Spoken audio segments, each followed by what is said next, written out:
Hyderabad narcotic enforcement wing ने Gopalapuram police के ताउन से मंशियात की स्मगलिंग को बेनकाब करते हुए बैंड रियासती टोली को गिरफ्तार कर लिया। बताया जाता है कि हैदराबाद नारकोटिक इन्फोर्समेंट विंग ने गोपालपुरम पुलिस ने मंशियात की स्मगलिंग में मुलविस 4 अफराद पर मुश्तमिल बैंड रियासती टोली को गिरफ्तार करते हुए उनके कब्जे से 204 ग्राम MDMA मंशियात जब्त करने के अलावा 4 मोबाइल फोन और एक कार को जब्त कर लिया। जब्तशुदा मालियत 20 लाख रुपए बताई गई है। इस तरह से एक और केस में मुंबई और ईस्ट जोन टास्क फोर्स के दीगर 2 नेटवर्क ने 3 गांजा सप्लाई करने वालों को गिरफ्तार करके उनके कब्जे से 110 किलोग्राम गांजे के अलावा नगद रकम और एक कार जब्त कर ली।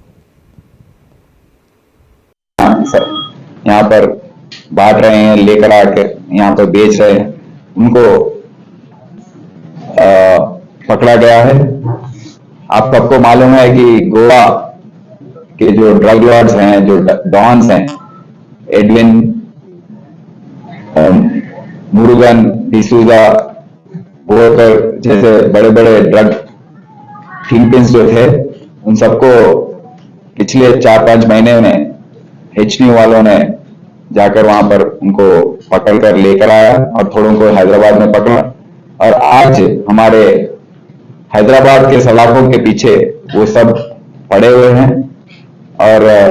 गोवा पुलिस को भी हमने बताया है कि ये ऐसे, और वहां पर भी सब लोग बात कर रहे हैं कि हैदराबाद का पुलिस आकर गोवा में ऑपरेट कर रहा है, पर गोवा पुलिस क्या कर रहा है। इसी तरीके से तहकीकात करते हुए हमारा HNU टीम यहाँ पर एक डिटेक्शन किया है। ये डिटेक्शन सना खान एक बी पड़ी है, कोंडापुर में रहती है, टेक 2 क्वेस्ट में काम करती है, उसको